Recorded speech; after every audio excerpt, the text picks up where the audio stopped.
అతిరథ మహారథులు నా వెనుకున్న మా గురుతుల్యులు శ్రీ దాసరి గారికి మిత్రులందరికీ కూడా నమస్సుమాంజలి. దాసరి గారికి నేను 30 సంవత్సరాలుగా శిష్యుడిని. మే 4వ తారీఖు వస్తే నేను మద్రాసులో ఆయన ఇంటికి వెళ్ళి ఓ రోజు ముందు వెళ్ళి ఇంట్లో ఉండేవాడిని. అటువంటి మనిషి నేను, ఆయన శిష్యుడిని. నేను ఏ పని చేసినా, ఏ కార్యక్రమం చేసినా ఆయన ఆశీస్సులు ఉంటాయి. ముందే వెళ్ళి ఆయనతో సార్ ఇలా చేస్తున్నాను సార్ అని చెప్పి ఆయన పర్మిషన్ తీసుకుని, ఆయన ఆశీస్సు తీసుకుని ఏ పని అని చేస్తా.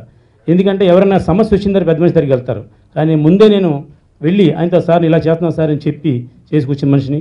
ఇవాళ దాసరి గారు వచ్చి మమ్మల్ని ఆశీర్వదించడానికి వచ్చినందుకు ముందుగా వారికి నా నమస్కారాన్ని తెలియజేస్తాను. ఇక నా జీవితంలో గొప్ప ఆశయం అంటే ఏదైనా ఉంటే ఒక ప్రముఖ ముగ్గురితో సినిమా తీద్దామని నా ఆలోచన ఉంది. అటువంటిది రామ్ గోపాల్ వర్మ గారి ఇలాంటి గ్రేట్ డైరెక్టర్తో నేను సినిమా తీశానని ఈవేళ కూడా నేను నమ్మలేకపోతున్నా. అంత గొప్ప అచీవ్మెంట్గా నేను ఫీల్ అవుతున్నా. ఎందుకంటే నేను ఎన్ని సినిమాలు తీశానో అందరికీ తెలుసు. ఏ సినిమా నాకు గుర్తింపు తేలేదు. కానీ నేల మీద ఉన్న నన్ను ఆకాశం ఎత్తికి ఎదిగించిన ఏకైక వ్యక్తి నా డైరెక్టర్ రామ్ గోపాల్ వర్మ గారు. ఇక నేను చాలా చాలా చాలా విషయాలు మాట్లాడుకున్నాను, కానీ గురుగారి ముందు ఎక్కువ మాడితే తప్పుగా ఉంటుంది కాబట్టి నేను 2 విషయాలే మాట్లాడతాను.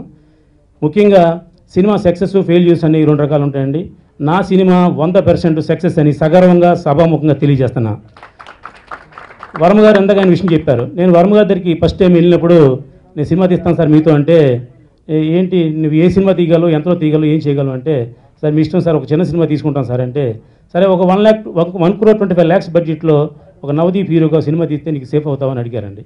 నీకు ఎంతలో సేఫ్ అవుతావు నువ్వు చెప్పు, అంతలోనే సినిమా ప్లాన్ చేద్దాం అన్నారు. నేను 125 అయితే సేఫ్ అవుతాను సార్, ఇంకో 25 lakhs పబ్లిసిటీ ఖర్చు పెడితే 150 అవుతుంది సార్ అన్నారు. నీకు నేను 2 అష్యూరెన్స్ ఇస్తా, ఒకటి టైం లిమిట్, 2 బడ్జెట్ లిమిట్, ఈ 2 నేను ఇస్తా. ఇది కూడా నీకు లాస్ వస్తే ఎలా మరి అని అడిగారండి. సార్ నేను నా సమర్థత నాకు ఉంది, మీరు 125లో నా సినిమా తీస్తే నేను డెఫినెట్గా నేను లాభంతో వస్తాను సార్ అన్న. మరి నాకేంటని అడిగారండి. సార్ మీకు వాల్యూ నేను కొలవలేను, మీ రేట్ కట్టలేను సార్. మీరు 5 కోట్లు తీసుకుంటారు, 3 కోట్లు తీసుకుంటారు, 2 కోట్లు తీసుకుంటారు, కానీ సక్సెస్ అయిన తర్వాత మీకు ఎంత వస్తే అంత మీరు మ్యాక్సిమం తీసుకోండి సార్ అని అడిగితే, శభాష్ భుజం తట్టి రేపు రా ఆడదాం అన్నారండి. మర్నాడు నేను వెళ్తే ఆ 125 నువ్వు బ్యాంకులో వేసి పట్టరా, అప్పుడు నీ సినిమా ప్లాన్ చేద్దాం అన్నారండి. అంటే ఎందుకంటే ఆయన చాలామంది చూసుంటారు, నేను జెన్యున్గా చేస్తాను లేదని ఉద్దేశంతో. మర్నాడు 17వ తారీఖు ఈ విషయం మాట్లాడితే నేను 19వ తారీఖున బ్యాంకులో డబ్బు వేసి చెక్ బుక్ పట్టుకుని ఆయన దగ్గరికి వెళ్ళి నేను ఇది సార్ నా కెపాసిటీ అని అడిగానండి. వెరీ గుడ్ అని చెప్పేసి ఆయన కథ స్టార్ట్ చేసి, మర్నాడు ఎప్పుడు చెప్పారు నాకు, ఈ డబ్బులు నీ బడ్జెట్ డబ్బులు మనం బ్యాంకులో డ్రా చేయొద్దు, ఇది ఎలా ఉంచు, ఇది కేవలం ఒక కొత్త పద్ధతిలో నేను సినిమా తీస్తాను, ఈ విషయాన్ని నువ్వు ఎవరికి అనౌన్స్ చేయడానికి వీల్లేదు, ఎవరితో చెప్పడానికి వీల్లేదు, సినిమా అయిన తర్వాత సక్సెస్ అయిన తర్వాత మనమే అందరికీ ప్రెస్ మీట్ పెట్టి చెప్దాం అని చెప్పారండి. నేను ఏ విషయం గురుగారు గారు ఎప్పుడు అబద్ధం చెప్పలా. నేను ఫస్ట్ టైం వెళ్ళి సార్ ఇలా బడ్జెట్ ఎంత అని అడిగారండి. 125 సార్ అన్న. వెరీ గుడ్ అన్నారు. సార్ చిన్న నిజం ఉంది దీంట్లో, అది సినిమా రిలీజ్ అయిన మీకు చెప్తాను సార్ అన్న. ఓకే వెరీ గుడ్ పో అన్నారండి. ఆ తర్వాత నేను మొన్న వెళ్ళి ఆయనకి నిజం చెప్పానండి. ఎందుకంటే ఇలా తీస్తే ఏ ప్రొడ్యూసర్ నాశనం అయిపోడండి, ఏ ప్రొడ్యూసర్ పాడైపోడు. ఇప్పుడు ఒక చిన్న సినిమా తీసి మనం రిలీజ్ థియేటర్ తీసుకెళ్తే థియేటర్ దొరకట్లేదు, డిస్ట్రిబ్యూటర్ కొనట్లేదు, సినిమా ఆడట్లేదు, ఇవన్నీ నిజాలే. కానీ నా సినిమాకి 217 థియేటర్లు నేను వేసా, కేవలం అది రామ్ గోపాల్ వర్మ గారి పేరు బట్టి. నెంబర్ 2, నా సినిమాకి 2 రోజులకి 88 లక్షల రూపాయలు నెట్ కలెక్ట్ చేసింది. ఇది వాస్తవం, ఇది సభాముఖంగా మీడియా ముందు చెప్తున్నా. ఇది హిట్టా ఫ్లాప్ అనేది విషయం మీరే డిసైడ్ చేయండి. ఈ సినిమా సక్సెస్ మీట్ ఎందుకు పెట్టామంటే, కమర్షియల్గా నా దగ్గర కొన్న డిస్ట్రిబ్యూటర్లు అందరూ సేఫ్గా ఉన్నారు, నేను సేఫ్గా ఉన్నాను, నేను రిలీజ్ రోజున టేబుల్ ప్రాఫిట్ సంపాదించాను విషయం ఇంతకుముందు చెప్పాను, ఇప్పుడు కూడా చెప్తున్నా. ఎందుకంటే మనం 10 రూపాయలు తినలేదంటాం అనేది ధర్మం కాదు. పోతే మనం 100 పోతే 1000 పోయిందని చెప్తాం, కానీ 100 రూపాయలు వస్తే 100 రూపాయలు చెప్పడం అనేది నా జెన్యూనిటీ. అది చెప్పారు. వర్మ గారు ఒకటి చెప్పారు, ఇక్కడ ఎవరైనా ఇంట్రెస్ట్ లేవు, ట్రస్ట్ నమ్ముతారు. మనం నవదీప్కి పేమెంట్ ఇవ్వట్లా, ఇంకోటి పేమెంట్ ఇవ్వట్లా, కానీ నువ్వు మోసం చేస్తే జీవితంలో నువ్వు మళ్ళీ పైకి రావు, కానీ జెన్యూనిటీగా ఉంటే లైఫ్ లాంగ్ నీకు ఇదే నీకు కొలమానం అని చెప్పారు. నేను ఆయన మాట ప్రకారమే నేను ఏం చెప్పానో ఆయనకి చేశా. నేను ఆయన పిలిచి నన్ను ఈవేళ ఈ ప్రెస్ మీట్ పెడదాం, అందరికీ మనం దాసరి గారి చేతుల మీద కానీ మనం ఎవరికి ఏమి ఇవ్వాలో వాళ్ళకి అందరికీ ఇద్దామని చెప్పారు. నేను అన్ని లెక్కలు బ్యాలెన్స్ షీట్లు వేసానికి నేను రాత్రే చూపించడం జరిగింది. ఇది నా మొదటి సక్సెస్గా ఫీల్ అవుతున్నాను లైఫ్లో. నేను తీసే సినిమాలు, అన్ని సినిమాలకి నాకు ప్రాఫిటే, కానీ నా దగ్గర కొన్నవాళ్ళు నాకు కూడా అందరూ ప్రాఫిట్గా ఉండాలని ఉద్దేశంతో ఈ సినిమా తీసాం. సరే వెంటనే ఇంకో సినిమా చేద్దాం సార్ అన్న. రామ్ గోపాల్ వర్మ గారు ఇంతకుముందు ఎవరికి ఏ ప్రొడ్యూసర్ సినిమా చేసినా మళ్ళీ ఆయనతో ఇంకో సినిమా తీశారు. కారణం ఏంటంటే ఆయన సెన్సిబిలిటీ, ఆయన ప్రొడ్యూసర్ బాగుండాలనుకునే మనస్తత్వం. సినిమా హిట్ ఫ్లాప్ అవ్వచ్చు, సినిమా సక్సెస్కి మూల కారణం ఓన్లీ కలెక్షన్సే. ఆ డబ్బు వస్తే అదే సక్సెస్ అండి.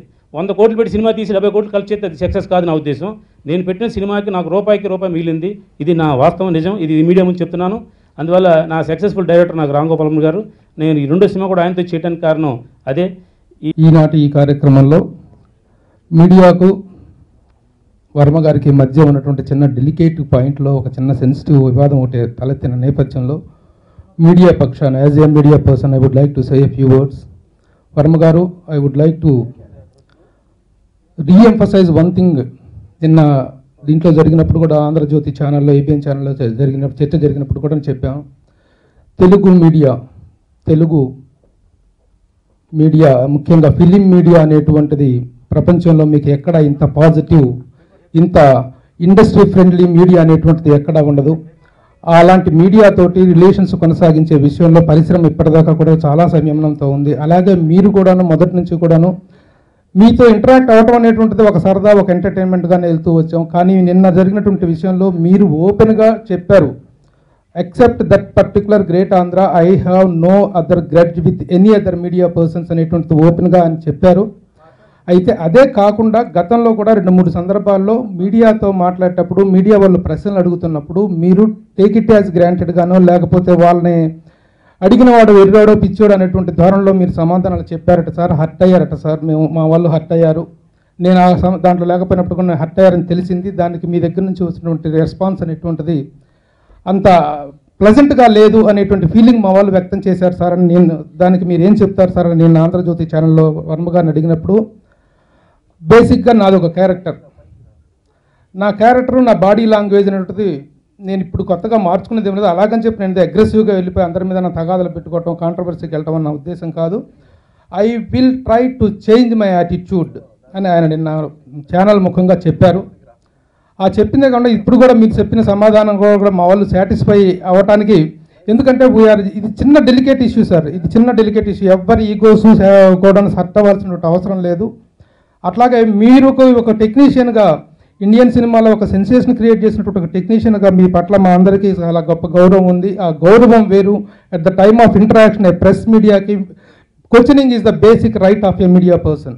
No body can question the right of a media person. ఆ ఆస్పెక్ట్లో మేము ప్రశ్నిస్తున్నప్పుడు మీ దగ్గర నుంచి వచ్చేటప్పుడు అసనారాయణ గారిని కొన్ని సందర్భాల్లో కూర్చొని అలా చేస్తుంటే అక్కడి నుంచి వచ్చే సమాధానాలు కానీ ఇంతవరకు ఏ రోజున కూడా ఒక కాంట్రవర్షియల్ అటాక్ అని కానీ యాటిట్యూడ్ అనేట్టు కాదు మేము ఎప్పుడు అడగలేదు, మీ దగ్గర కూడా లేదు ఎప్పుడు.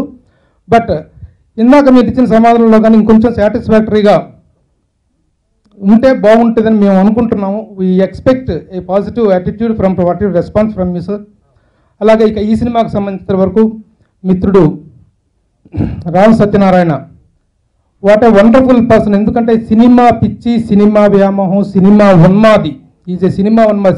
చిన్నప్పటి నుంచి కూడా సినిమా తప్ప మరొక యాటిట్యూడ్ లేనటువంటి వ్యక్తి. ఆ సినిమా రంగంలో ఎలా ఒక సక్సెస్ సాధించాలి, సినిమా రంగంలో ఎలా తన మనుగడని తన ఉనికిని కొనసాగించాలనేటువంటి తప్ప ఇంకొక కారణాంశం తెలియనటువంటి వ్యక్తి. ఈ రోజున రామ్ గోపాల్ వర్మ అనేటువంటి ఒక టాప్ గ్రేట్ టెక్నీషియన్తో సినిమా తీసి తన యొక్క డ్రీమ్ని ట్రూ చేసుకుని, ఇదే కాదు గతంలో గత 4-5 సంవత్సర కాలంగా తను తీస్తున్నటువంటి డబ్బింగ్ చిత్రాలు కూడా తను చాలా నిర్మాతగా మంచి ఉన్నత స్థానంలో నిలబెడుతున్నాయి.